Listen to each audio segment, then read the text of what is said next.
Shalom, selamat pagi saudara yang diberkati oleh Tuhan kita Yesus Kristus. Mari pada pagi hari ini kita siapkan hati kita untuk menyembah Tuhan. Kita datang untuk membawa persembahan kita di hadapan Tuhan. Bapa, terima kasih Tuhan. Kami menyerahkan pagi hari ini ke dalam tangan-Mu dan kami berdoa Tuhan, bukan pikiran kami, bukan kuat gagah kami Tuhan, tapi karena oleh Roh Kudus kami dapat memulaikan pagi hari ini. Dengan sayap-Mu Tuhan, kami rindu untuk terbang tinggi bersama dengan-Mu. Dalam nama Yesus, haleluya, haleluya, Engkau sungguh baik Tuhan. Kami berdoa dan mengucap syukur, kami mau menyembah dan meninggikan Engkau Tuhan. Haleluya, haleluya, amin. Namanya kami mau meninggikan Engkau. Bapak terima kasih buat pagi hari ini. Kami siap mendengarkan firman-Mu. Dan kami rindu Tuhan di dalam kami mendengarkan firman-Mu lebih lagi. Roh Kudus jama, Roh Kudus lawat. Sehingga setiap bagian dari kehidupan kami akan mengalami kuasa hadirat-Mu. Dalam nama Yesus kami berdoa dan mengucap syukur. Haleluya, haleluya, amin. Shalom, selamat pagi saudara yang diberkati oleh Tuhan kita Yesus Kristus. Bersyukur untuk anugerah dari Tuhan.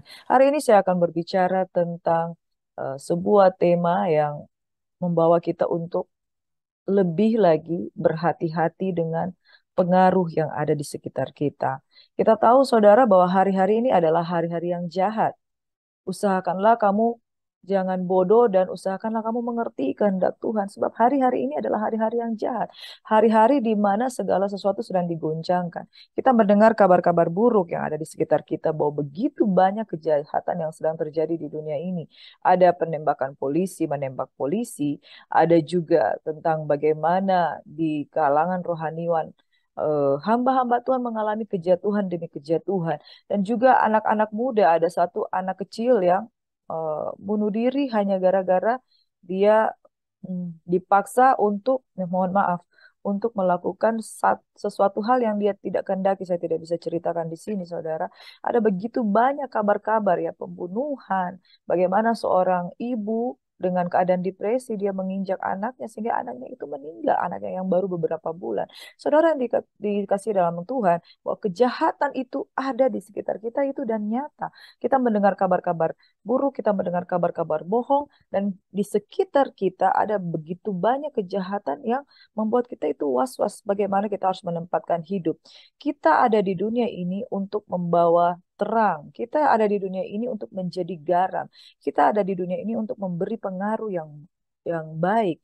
Sementara di sekitar kita ada begitu banyak pengaruh-pengaruh yang sangat buruk. Dan kita tetap harus bertahan di dalam iman. Saya mau katakan pada pagi hari ini, saudara, tetaplah kuat, tetaplah bertahan, jaga imanmu, dan jagalah hati nuranimu yang tulus, supaya engkau tetap kuat berpegang pada kebenaran firman Tuhan. Bangsa Israel adalah bangsa pilihan Tuhan. Namun begitu ia hidup di tengah-tengah bangsa yang tidak mengenal Allah, dia mulai terpengaruh, dia mulai kompromi. Saudara perhatikan lingkungan di mana engkau berada. Apakah engkau begitu mudah terpengaruh atau apakah engkau tetap bertahan dengan imanmu? Pagi hari ini kita akan membaca dan merenungkan firman Tuhan. Kita akan buka bersama firman Tuhan dan saya memberi tema firman Tuhan pada pagi hari ini, ragi. Mari kita belajar bersama-sama. Kalau kita berbicara tentang ragi, kita pasti teringat dengan roti. Sebab salah satu fungsi ragi, dia selain ada fungsi-fungsi untuk kesehatan, tapi fungsi utamanya yaitu adalah memberikan fermentasi sehingga dia dapat membuat kue itu bisa mengembang. Ya, saudara. Kalau bisa saya katakan bahwa ragi itu memiliki fungsi untuk mengembangkan atau membuat mengkamiri, saudara. Di dalam Galatia 5 ayat 9-10 kita akan bacakan firman Tuhan. Nah, ragi ini kalau kita melihat gambar yang saya tampilkan di sini, sangat dibutuhkan untuk membuat makanan, untuk membuat roti. Faktanya bahwa ragi itu sangat baik ya, maksudnya fungsinya itu baik, fungsinya positif. Tapi di dalam firman Tuhan kita akan belajar sesuatu hal bahwa ragi itu memiliki fungsi yang secara rohani Tuhan tidak kehendaki di dalam kehidupan kita. Kalau kita makan roti, kita akan merasakan, wah kenyal sekali, kita bisa menikmati untuk roti yang mengembang. Ini enak, saudara. Mari kita baca bersama-sama di dalam Galatia 5 ayat 9 sampai ayat yang ke-10, saudara yang diberkati oleh Tuhan kita Yesus Kristus. Mari kekasih-kekasih Tuhan, kita akan baca. Sedikit ragi sudah mengkamirkan seluruh adonan. Dalam Tuhan, aku yakin tentang kamu bahwa kamu tidak mempunyai pendirian lain daripada pendirian ini. Tetapi barang siapa yang mengacaukan kamu, ia akan menanggung hukumannya. Amin. Saudara yang diberkati oleh Tuhan kita Yesus Kristus, bahwa ragi ini memiliki eh, kemampuan, kalau fungsinya itu untuk membuat roti itu eh, naik ya. Sedikit ragi sudah mengkamirkan. Mengkamirkan itu berbicara membuat, mempengaruhi dia supaya dia eh, naik ya. Kalau roti dia bisa memekar. Sedikit ragi sudah mengkamirkan seluruh adonan. Saudara, kalau saya pernah punya pengalaman membuat roti, saya bukan orang yang berpengalaman, tapi pernah membuat roti, roti donat. Dan kita cuma perlu membeli satu saset ya, kecil sekali. Dia berapa gram ya? 3 sampai 5 gram mungkin. Dengan eh, ragi seperti itu, kita campurkan di air hangat, lalu kita diamkan sedikit, lalu kita campur di adonan roti itu, lalu kita diamkan. Diamkan itu nggak lama, saudara. Diamkan di adonan tepung itu cuma sekitar 15 menit, paling tinggi setengah jam, supaya adonan itu bisa kemudian mengembang. Nah, setelah dia mengembang, dia akan menjadi bahan roti yang baik. Dia akan bahannya, misalnya bahannya kecil begini, dia akan naik untuk seperti menjadi besar. Dan saudara yang diberkati, sedikit ragi sudah mengkamirkan seluruh adonan. Tidak dibutuhkan banyak ragi untuk membuat sebuah adonan. Seperti contoh yang saya perlihatkan roti di layar ini, saudara, dia hanya membutuhkan ragi yang sedikit saja. Saya mau katakan, berbicara soal pengaruh, kalau engkau tuh di sekitarmu ada lingkungan yang tidak baik, tidak dibutuhkan pengaruh yang banyak, engkau sudah terkamiri. Firman Tuhan katakan bahwa di hari-hari ini adalah hari-hari yang jahat. Usahakanlah kamu jangan bodoh, usahakan kamu mengerti kehendak Tuhan, sebab pengaruh di sekitar kita sekecil apapun akan sangat berdampak di dalam kehidupan kita. Anak-anak muda ya, dari kecil engkau dibentuk oleh orang tua, di kecil digendong-gendong, digadang-gadang. Anakku, biarlah engkau besar. Kalau orang Batak bilang hodo boruku, ya. Saudara yang diberkati, dari kecil kita didewasakan, dibesarkan sehingga umur mencapai 17 tahun dengan sukacita. Orang tuanya merayakan kedewasaan anaknya. Anaknya yang berumur 17 tahun ya siap memasuki masa dewasa. Begitu dia masuki masa dewasa, merasa akil balik, lalu dia mulai masuk di dalam pergaulan-pergaulan yang buruk. Tidak dibutuhkan waktu yang lama, saudara. Dalam hitungan jam saja, ketika dia mulai masuk di dalam pergaulan yang buruk, dia sudah terkontaminasi. Dalam kurun waktu 1 bulan, ketika dia terus menerus anak muda ini terpengaruh. Anak muda umur 17 tahun dibesarkan di dalam kasih, dibesarkan di dalam firman. 1 bulan dia masuk di dalam lingkungan yang buruk, bisa mengalami kejatuhan. Hanya dengan sekejap saja. Sedikit ragi sudah mengkamirkan seluruh adonan. Hamba-hamba Tuhan. Firman Tuhan katakan bahwa sepertiga ekor naga itu akan menjatuhkan bintang. Hati-hati. Hamba-hamba Tuhan yang dibentuk dengan firman Tuhan bertahun-tahun. Begitu dia mencapai puncaknya, akhirnya harta, tahta, dan wanita bisa saja merenggut. Ada banyak kejadian, saudara. Hanya dengan sedikit ragi sudah mengkamirkan seluruh adonan. Ragi dapat mengkamiri adonan. Makna ragi adalah secara makna rohani itu terpengaruh atau menyimpang dari kebenaran. Galatia 5 ayat 9, sedikit ragi sudah mengkamirkan seluruh adonan. Kalau engkau dipengaruhi, tidak dibutuhkan waktu yang lama. Sedikit saja dunia ini begitu mempengaruhi, engkau bisa terkamiri. Dalam Tuhan aku yakin tentang kamu bahwa kamu tidak mempunyai pendirian lain daripada pendirian ini. Tetapi barang siapa yang mengacaukan kamu, ia akan menanggung hukumannya siapapun juga dia. Saudara, Tuhan tidak mau ada pendirian lain di dalam kehidupan kita. Tuhan mau kita hanya memiliki pendirian Kristus, kebenaran, firman Tuhan yang dapat menuntun kehidupan kita. Tuhan tidak menghendaki adanya ragi-ragi lain di dalam kehidupan kita, saudara. Di Perjanjian Lama selalu dikatakan Engkau harus makan roti yang tidak beragi. Tuhan tidak mau ada intervensi dunia di dalam kehidupan kita. Tetapi barang siapa yang mengacaukan kamu, ia menanggung hukumannya, siapapun juga dia. Saudara yang diberkati oleh Tuhan kita Yesus Kristus, Tuhan sangat tidak menghendaki pengaruh yang buruk dalam kehidupan kita. Kita akan baca firman Tuhan, kita akan banyak merenungkan tentang bagaimana makna rohani dari ragi ini ya, saudara yang diberkati oleh Tuhan kita Yesus Kristus. Kalau kita berbicara tentang ragi, ragi itu eh, fungsinya itu merubah bentuk, fungsinya berubah bentuk. Sehingga dari bentuk semula yang kecil dia bisa menjadi besar. Dan kalau dikatakan di firman Tuhan, terang fungsinya adalah memberi cahaya. Dan garam fungsinya adalah untuk memberi rasa. Saudara, kita dipanggil untuk menjadi terang dan garam. Kita tidak dipanggil untuk menjadi ragi. Ayat firman Tuhan katakan bahwa kita harus berubah oleh pembaharuan budimu. Pembaharuan budimu. Kita harus berubah. Tapi perubahan itu dimulai dari dalam, bukan dari luar. Sementara fungsi ragi adalah perubahan bentuk yang dipengaruhi oleh keadaan dari luar. Yaitu ada intervensi ragi yang masuk di dalam kehidupan kita. Saudara, Tuhan tidak mau. Makna rohani dari ragi itu adalah jangan sampai kita berubah terkontaminasi oleh pengaruh keadaan dunia ini sehingga kita menyimpang pendirian kita dari pendirian yang firm tentang Alkitab, pendirian yang firm tentang kebenaran, menjadi orang yang merubah bentuk kita ke arah bentuk yang tidak dikehendaki oleh Tuhan kita Yesus Kristus. Saudara, di dalam kitab Kejadian bahwa Tuhan mau kita menjadi serupa dan segambar dengan Allah. Amin. Tuhan mau kita menjadi serupa dan segambar dengan Allah.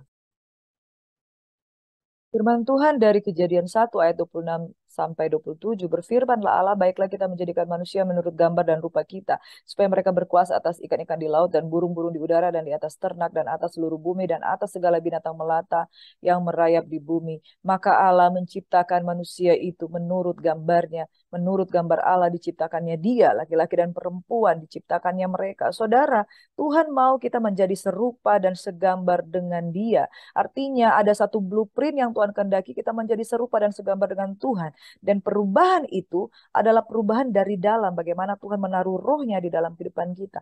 Tuhan tidak mau kita menjadi serupa dengan dunia ini. Oleh sebab itu yang Tuhan tidak mau adalah pengaruh dari luar. Tuhan mau kita berubah dari dalam. Jadi bukan soal pengaruh, tapi berubah oleh pembaharuan budimu. Berubah dari dalam. Ragi bukan berbicara soal perubahan dari dalam. Ragi berbicara soal pengaruh dari luar itu masuk ke dalam. Dan Tuhan tidak kehendaki. Mari kita mau belajar lebih dalam lagi tentang makna rohani, tentang ragi. Saudara yang diberkati oleh Tuhan kita Yesus Kristus. Yang pertama kita akan baca firman Tuhan dari Imamat 2 ayat 11. Firman Tuhan berkata seperti ini. Suatu korban sajian yang kamu persembahkan kepada Tuhan itu janganlah diolah beragi. Jangan. Karena dari ragi atau dari madu tidak boleh kamu membakar sesuatu pun sebagai korban bakaran bagi Tuhan. Di Alkitab Perjanjian Lama berulang-ulang dikatakan tidak boleh ada ragi dan roti yang mereka makan sehari-hari itu adalah roti tidak beragi, saudara. Itu sebabnya kita harus penting untuk menggarisbawahi, jangan kita dipengaruhi, ya. Dan di sini katakan tidak boleh kamu membakar sesuatu pun sebagai korban api-apian bagi Tuhan. Tuhan tidak menerima sesuatu yang ada raginya untuk kita persembahkan kepada Tuhan. Hal ini berbicara yang pertama, saudara, Tuhan tidak kehendaki ragi itu masuk di dalam penyembahan kita. Tuhan tidak mau ragi itu masuk di dalam persembahan kita. Di dalam Matius 15 ayat 8 dan 9 berkata, bangsa ini memuliakan aku dengan bibirnya, padahal hatinya jauh daripada aku. Percuma mereka beribadah kepada aku. Sedangkan ajaran yang mereka ajarkan ialah perintah manusia. Saudara, Tuhan tidak mau kita terkontaminasi.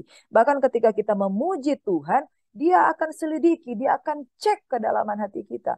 Apakah ketika kita memuji dan menyembah Tuhan, di dalam hati kita, kita menyimpan hal-hal yang tidak berkenan, yang merubah pendirian kita tentang kebenaran. Percuma mereka beribadah kepadaku, sedangkan ajaran yang mereka ajarkan ialah perintah manusia. Di dalam ayat yang lain dikatakan bahwa benarlah nubuatan Yesaya. Karena di dalam Yesaya juga dikatakan, bangsa ini memuliakan aku dengan bibirnya padahal hatinya jauh daripadaku. Saudara, berbicara soal penyembahan, berbicara soal membakar sesuatu, berbicara soal memberikan sesuatu kepada Tuhan. Tuhan tidak mau ada ragi di dalam kehidupan kita. Dan lagi di dalam Matius 5 ayat 23 sampai 26 ini hal yang jelas.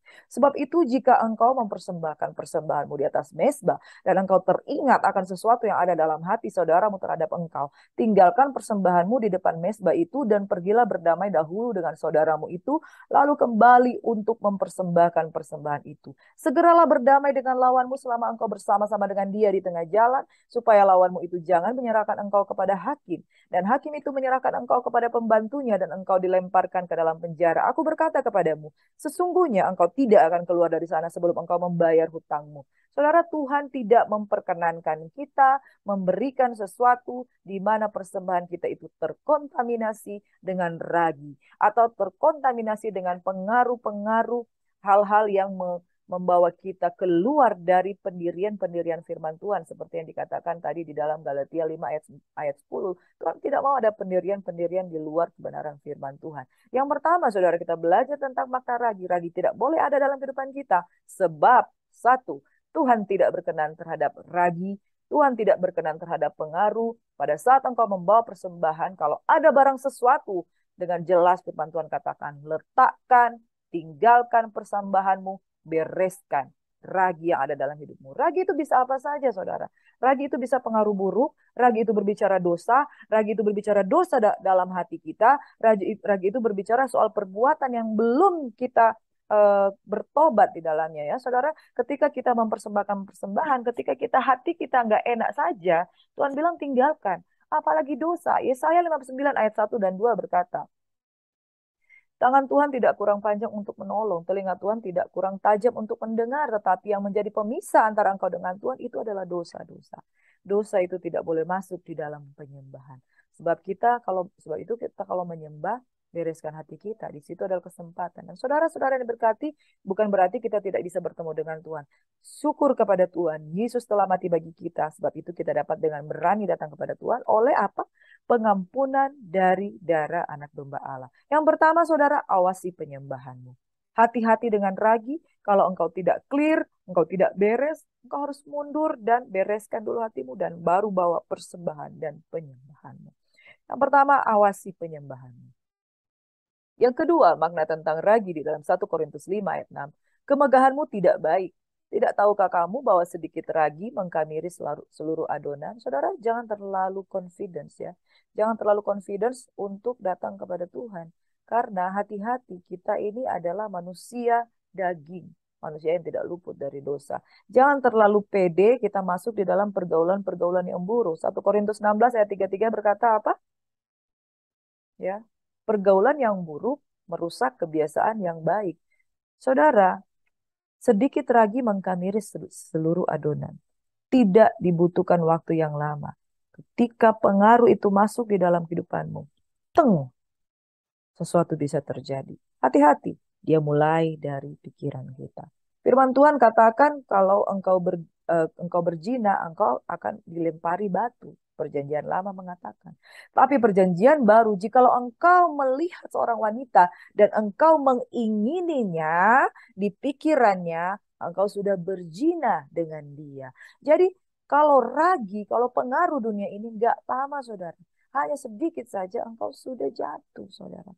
Itu sebabnya hati-hatikan bagaimana engkau bergaul. Hati-hati engkau perhatikan bagaimana komunitasmu. Engkau menjaga hidupmu bertahun-tahun, tapi dengan hitungan 1 jam, seseorang bisa mengalami kejatuhan. Harta, tahta, dan wanita. Kasus yang hari-hari ini begitu menjadi trending. Orang yang membangun karir berpuluh-puluh tahun hanya dengan waktu sekejap. Karena apa? Harta. Karena apa? Tahta, kekuasaan. Karena apa? Wanita. Langsung mengalami kejatuhan. Sia-sia bukan saudara? Apa yang sudah engkau lalui? Kalau pada akhirnya hanya jatuh dengan sekejap karena pengaruh buruk. tidak dibutuhkan waktu yang lama. Sedikit saja sudah mengkamiri satu adonan. Yang kedua, saudara, awasi pergaulanmu, bagaimana kamu hidup. Jaga kehidupanmu. Pergunakan waktu-waktu yang ada. Engkau memiliki waktu 24 jam, engkau habiskan waktumu di dalam Tuhan. Itu yang berkenan kepada Tuhan. Jangan engkau habiskan waktumu untuk melakukan hal-hal yang sia-sia. Dan ternyata kenapa tidak melayani? Ah, saya sibuk. Ternyata bukan sibuk, saudara. Ternyata banyak pengaruh. Pengaruh dari luar. Pengaruh untuk apa? Cinta uang. Pengaruh untuk apa? Pergaulan di luar lebih enak. Pengaruh untuk apa? Handphone. Gak ada waktu untuk melayani, tapi stalking, scrolling, sosial media itu bisa berjam-jam. Coba kamu kasih waktumu 1 jam untuk berdoa. Aduh, saya ngantuk. Saya itu orangnya kalau dengan firman Tuhan langsung saya tertidur. Kenapa? Engkau terlalu lelah dengan kesibukan dunia ini. Engkau tidak bisa konsen. Bagaimana engkau bisa mendengarkan firman Tuhan? Karena di pikiranmu tuh banyak ragi yang sudah mencemarkan, mengkamiri seluruh otakmu. Sehingga tanpa engkau sadar 24 jam engkau tidak bisa punya waktu dengan Tuhan. Karena pikiranmu cemar. Yang kedua, awasi pergaulanmu. Makna rohani tentang ragi yang ketiga di dalam 1 Korintus 5 ayat 7. Buanglah ragi yang lama itu supaya kamu menjadi adonan yang baru. Sebab kamu memang tidak beragi. Sebab anak domba Paskah kita juga telah disembeli, yaitu Kristus. 2 Korintus 5 ayat 17. Jadi siapa yang ada di dalam Kristus? Ia adalah ciptaan baru. Yang lama sudah berlalu, sesungguhnya yang baru sudah datang. Bersyukur kepada Tuhan karena Yesus telah mati bagi kita. Maka ketika kita percaya dengan Yesus, dengan hati kita dan mengaku dengan mulut kita, maka kita adalah ciptaan yang baru. Kita mau memberi diri untuk dibaptis, kita mau tinggal di dalam kebenaran, yang lama sudah berlalu, sesungguhnya yang baru sudah datang. Dan dalam Kejadian 1 ayat 26-27, yang Tuhan kehendaki adalah kita menjadi serupa dan segambar dengan Kristus. Makanya di dalam 1 Korintus 5 ayat 7, karena engkau adalah ciptaan baru, buanglah ragi yang lama itu supaya kamu menjadi adonan yang baru. Saudara, ragi yang lama itu buang, saudara. Di dalam Roma 3:23, semua orang telah berdosa. Siapa yang tidak berdosa? Semua pendeta di dunia ini pernah jatuh dalam dosa. Kenapa? Sebelum kita tahu tentang dosa, kita sudah dikandung dari dosa. Karena ada dosa keturunan, ada dosa asal, ada dosa dari Adam dan Hawa. Dan seseorang masih kecil bisa berbohong karena tidak diajari, karena kecenderungannya untuk jatuh. Karena gravitasi kejatuhan itu ada di dalam diri kita. Tetapi orang yang tinggal dalam Kristus mengalami kelahiran baru, dia adalah ciptaan baru. Makanya Tuhan bilang, buang ragi yang lama dan kita menjadi adonan yang baru.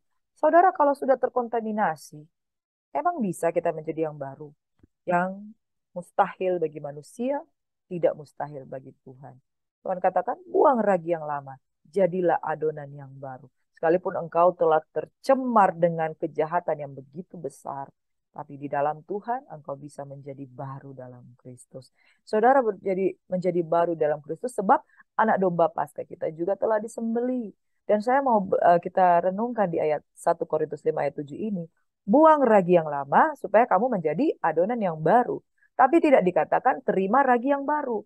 Karena ragi itu secara fakta itu fungsinya bagus. Tapi secara kebutuhan rohani itu berbicara jangan ada pengaruh dari luar yang masuk.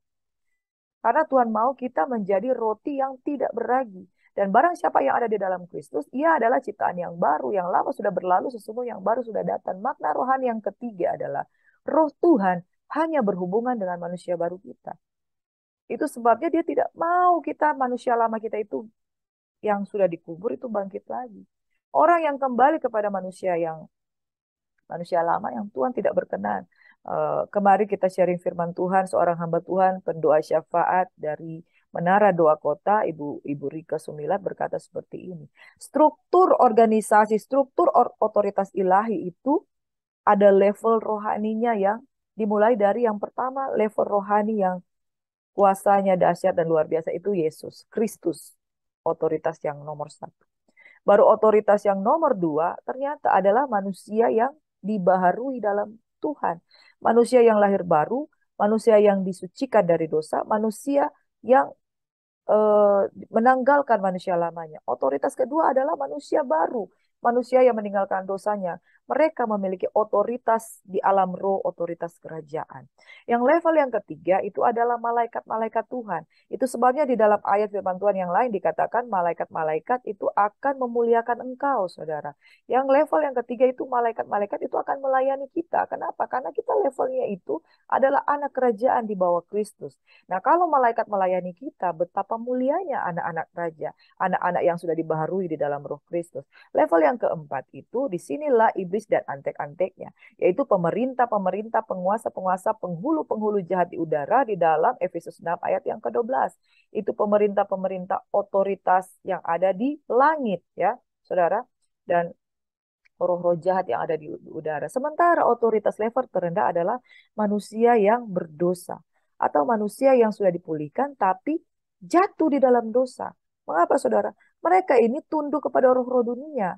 Karena kejatuhan itu membuat mereka tunduk ke roh-roh dunia, mereka ada di bawah. Dan mereka adalah orang-orang yang tidak bisa keluar dari keterikatan.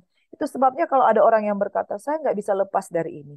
Saya orang Kristen tapi nggak bisa lepas dari ini. Jangan-jangan yang pertama Kristen KTP, tidak lahir baru. Yang kedua, orang yang sudah mengalami Tuhan, mengalami pembaruan, tapi jatuh lagi di dalam dosa. Dia turun ke level yang paling rendah, yaitu menjadi manusia yang tunduk kepada roh-roh dunia ini. Tetapi saya mau katakan bahwa roh yang ada di dalammu lebih besar daripada roh-roh yang ada di dunia ini.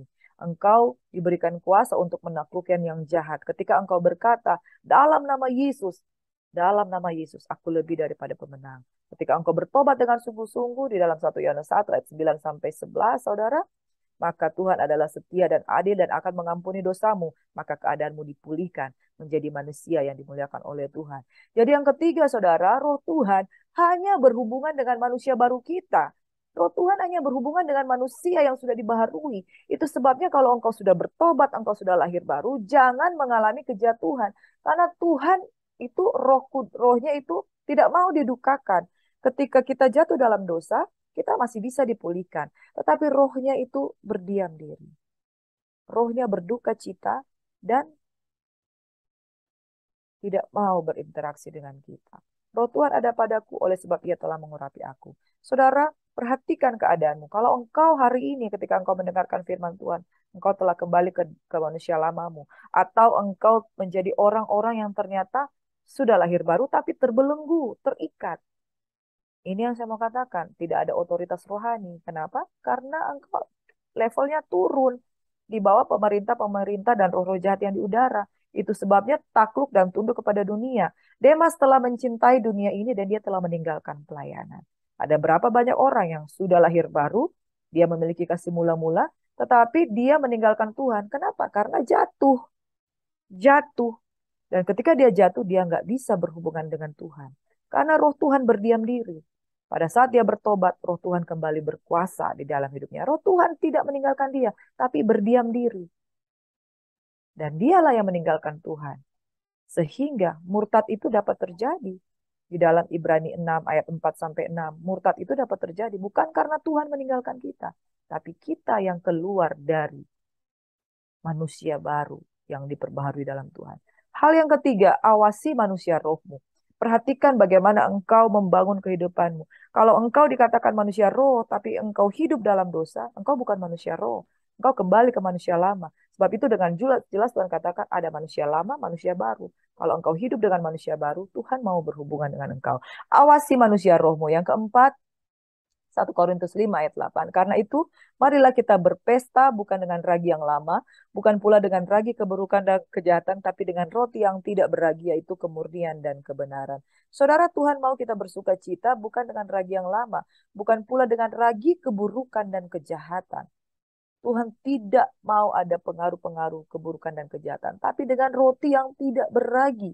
Anak domba Paskah adalah anak domba Paskah yang dinikmati dengan roti yang tidak beragi. Ketika bangsa Israel keluar dari Mesir, mereka membuat roti tidak beragi dan pada hari itu mereka mulai memperingati hari penyelamatan domba Paskah.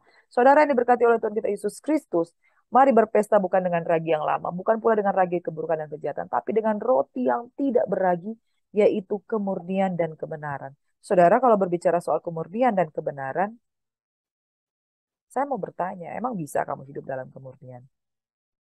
Kemurnian itu apa sih, saudara? Kemurnian itu berbicara soal tidak tercemar. Sementara kita adalah orang-orang yang terkontaminasi. Kemurnian itu berbicara soal air, seperti air aqua, transparan, integritas, dan tinggi. Kamu bisa, saudara, hidup dalam kemurnian? Jujur saya merasa, oh Tuhan, saya masih banyak kekurangan. Saya masih banyak kelalaian, saya masih banyak dalam mengikuti Tuhan juga masih banyak banyak sekali kurang. Kemurnian dan kebenaran. Saudara, secara manusia kita bisa down, secara manusia kita bisa merasa, ah saya munafik. Saya sendiri munafik, saya masih ini itu kok. Saya masih ini itu kok. Saudara, pembenaran datangnya dari Tuhan. Demikianlah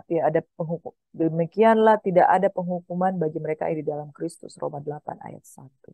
Saudara, mau hidup murni, hidup dalam integritas sempurna, tiada bercacat, tiada celah, orang mungkin akan mencemooh kita. Orang Manado bilang, rupa tuh betul-betul Jo. Kita kok tahu nggak apa masa lalu. Kita kok tahu semua yang ada Becky. Saudara, saya cuma bisa berkata seperti ini. Apa yang mustahil bagi manusia, tidak mustahil bagi Tuhan. Kita semua sudah cemar, tapi bagi Tuhan tidak ada yang mustahil. Dalam kemurnian dan kebenaran, tidak ada pengaruh-pengaruh yang buruk. Tetapi kita berjalan dengan hati nurani yang murni. Sebab apa, saudara? Pengaruh itu berbicara hal yang muncul dari luar. Tetapi perubahan berbicara sesuatu yang dari dalam. Kita tidak berubah oleh karena pengaruh-pengaruh dari luar. Tapi kita berubah oleh karena roh Tuhan yang ada pada kita. Dalam Yeskiel 36 ayat 26 sampai 27 berkata begini. Kamu akan kuberikan hati yang baru dan roh yang baru dalam batinmu. Dan aku akan menjauhkan dari tubuhmu hati yang keras. Akan kuberikan kepadamu hati yang taat. Rohku akan kuberikan diam di dalam batinmu. Dan aku akan membuatmu hidup menurut segala ketetapanku. Dan tetap berpegang pada peraturan-peraturanku dan melakukannya. Kalau Tuhan mau mengubah manusia, tidak bisa perubahan dari luar. Tidak bisa pengaruh dari luar. Makanya Tuhan mengambil kesimpulan Yesus harus mati bagi kita. Karena begitu Yesus mati bagi kita, kuasanya bekerja memberikan roh yang baru di dalam kehidupan kita. Ini hal yang terlihat mustahil. Tapi saudara, kita ketika mengalami lahir baru, kita mengalami yang namanya ganti hati. Saya sangat merasakan bagaimana perubahan itu ketika ganti hati. Ada sesuatu yang baru yang muncul bukan dari luar, tapi dari dalam. Perubahan, pembaharuan budi tidak dari luar, tapi dari dalam. Bisa datang dari luar ketika firman itu yang datang. Itu sebabnya kita dirubah dalam kemurnian dan kebenaran. Kebenaran itu berbicara soal firman Tuhan. Kemurnian itu berbicara hati nurani yang murni, yang datang dari hati yang paling dalam. Kalau saudara engkau berkata, saya kok susah taat ya, saya kok keras hati ya, saya kok kalau mengampuni itu susah sekali ya. Yang saya ingat-ingat itu kalau mau benci orang, saya susah sekali hati saya mau berubah. Jangan-jangan kamu belum mengalami pembaharuan budi. Jangan-jangan kamu belum bertobat. Jangan-jangan kamu belum menerima hati yang baru. Karena orang yang dibaharui, dia terima hati baru loh saudara. Hati yang keras sudah Tuhan buang. Hati yang taat Tuhan berikan. Yang keempat saudara, hidup dalam kemurnian dan kebenaran. Bukan menerima pengaruh dari luar. Yang keempat, awasi perbuatanmu. Supaya perbuatanmu bukanlah perbuatan-perbuatan cemar, tapi perbuatan yang murni, yang lahir dari hati nurani, yang terus-terus dibasuh oleh darah anak domba Allah yang kudus. Itu sebabnya saudara, tiap pagi kita harus berdoa dan minta supaya kemurnian itu tetap ada. Kemurnian itu berbicara soal dari luar, bukan dari dalam, maaf. Pembaharuan itu berbicara soal dari dalam. Karena kualitas pembaharuan itu bukan dari luar. Kualitas pembaharuan itu catat dan garis bawahi baik-baik dari dalam untuk orang yang sudah mengalami kelahiran baru dari Tuhan. Itu sebabnya kalau engkau sudah bertobat, jagalah hati nuranimu supaya murni di hadapan Tuhan. Kemurnian itu bisa terjadi dengan membaca dan merenungkan firman Tuhan. Saya akan simpulkan dengan ini saudara. Makna rohani tentang ragi berbicara bagaimana kita mengawasi supaya kita jangan terkontaminasi oleh pengaruh-pengaruh dunia yang jahat ini. Awasi penyembahanmu, awasi pergaulanmu, awasi manusia rohmu, dan awasi perbuatanmu. Terpujilah nama Tuhan, jadilah pribadi-pribadi yang membawa perubahan dan membawa pengaruh bukan dipengaruhi. Kita dipanggil untuk menjadi garam dan terang. Kita dipanggil untuk membawa rasa kepada dunia ini. Kenapa? Karena kita sendiri adalah pemberi rasa itu sendiri. Esensi perubahan itu ada dari kita. Dan kita bukan dipengaruhi atau dirubah oleh hal-hal yang berasal dari luar. Terpuji nama Tuhan, mari kita satu di dalam doa. Saudara-saudara, buka hatimu dan terimalah kasih karunia yang berasal daripada Tuhan. Bapa, kami bersyukur di dalam nama Tuhan kami Yesus Kristus. Segala perbuatan-perbuatan yang ajaib Engkau telah kerjakan di tengah-tengah kami. Kami bukanlah orang-orang yang eh, orang-orang yang tidak mengasihi Tuhan. Kami percaya kami adalah orang-orang yang mengasihi Tuhan. Dan kalau kami mengasihi Tuhan, tuntun kami Tuhan agar kami terus berjalan dengan Engkau. Kami bukan menjadi orang yang di dalam ragi yang lama, tetapi kami bersuka cita untuk menjadi roti yang tidak beragi. Orang yang hidup dengan pengaruh-pengaruh, bukan pengaruh dari luar, tetapi pembaharuan dari dalam. Karena kualitas ilahi itu ada dari dalam. Kita tidak perlu hal-hal yang dari luar. Karena kita menerima kualitas yang dari dalam, yaitu kualitas Allah. Tuhan memberkati dan melindungi kami semuanya. Tuhan, kami berdoa untuk orang-orang yang sedang sakit, orang-orang yang sedang dalam pergumulan, orang-orang yang sedang dalam berbeban berat. Kalau hari ini adalah ada wanita-wanita Tuhan, ada pria-pria Tuhan, pria-pria ilahi yang pernah mengenal Tuhan secara pribadi, pernah hidup di dalam roh Tuhan, buat kami kembali. Jangan kami terpengaruh oleh keadaan yang jahat ini, tapi kami menjadi pembawa pengaruh keluar. Di dalam nama Tuhan Yesus Kristus, kami berdoa untuk orang-orang yang keras hati, orang-orang yang tidak bisa mengampuni, orang-orang yang tidak bisa keluar dari belenggu-belenggu. Tuhan, bawa mereka untuk mengalami kuasa Tuhan, lahir baru dalam Kristus, dan memiliki kualitas ilahi yang baru, yaitu ganti hati. Di dalam nama Yesus, sehingga mereka memiliki otoritas dan kuasa untuk menghancurkan penghulu-penghulu kuasa penghulu-penghulu jahat di udara, pemerintah-pemerintah jahat di udara. Di dalam nama Yesus kami berdoa dan mengucap syukur. Kami sekali lagi mau sembah Tuhan. Haleluya, haleluya. Terima kasih Tuhan. Kami yang sudah berdoa, memuji dan menyembah Tuhan. Kami rindu pagi hari ini Tuhan. Kami mau berjalan dengan Tuhan dan tidak berjalan dengan kekuatan kami sendiri. Haleluya, haleluya. Amin.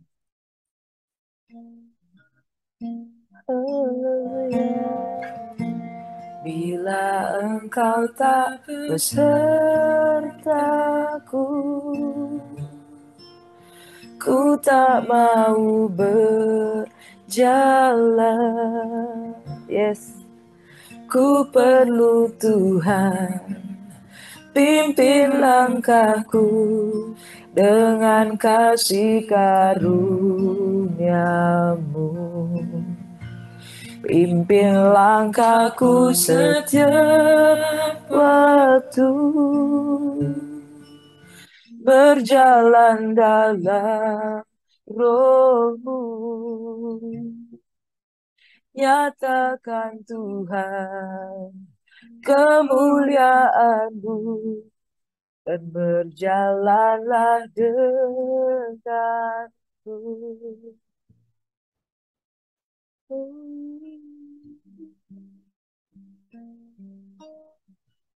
Bila engkau tak besertaku. Yes. Terima saudara, terima kekuatan yang baru. Sebab pembaharuan itu dari dalam, karena kita telah menerima Roh Kudus.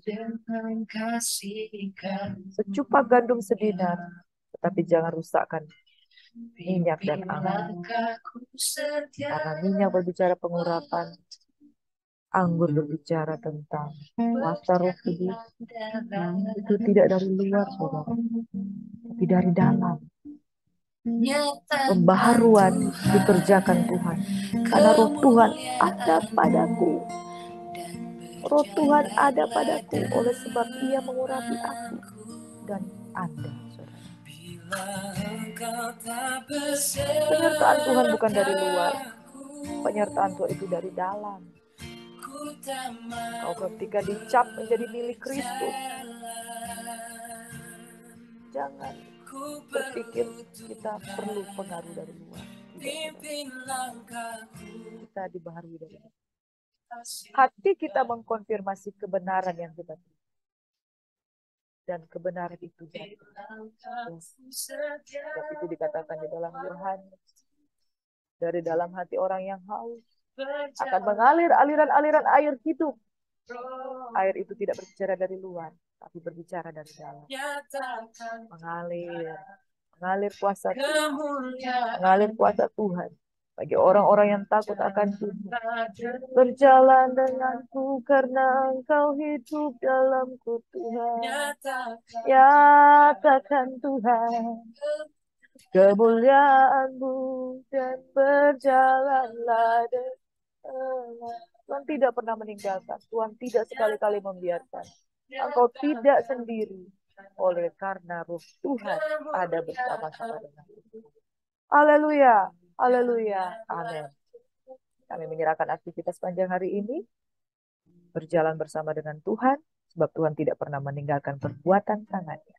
Engkau dan saya diberkati pada pagi hari ini. Shalom. Tuhan Yesus memberkati. Amin. Terpujilah nama Tuhan. Selamat beraktivitas. Amin.